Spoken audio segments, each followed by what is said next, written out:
Ayan po, yung ginamit nila ito. At dahil hindi sila marunong gumamit, ayan. Masalim na itak pangulaw. Puting-puti na ang mga gaga. Ito naman po siya, yung isa. Puting-puti na ang mga gaga. Puting-puti na rin ang gaga. Ito po yung ginamit nila na dapat Itak pagkulang masirum. dapat 3 patak lang, 2 patak lang siya. Ginawa po nilang 10 patak ang mga bruha. Ayan, model na siya ng chinsatsu.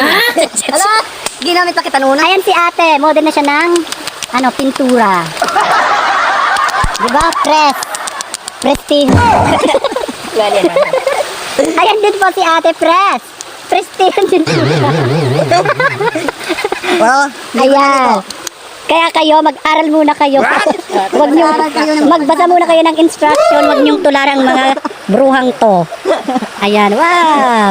Ang saya-saya. Ano, kaya rin na? Ayan. Kaya rin na?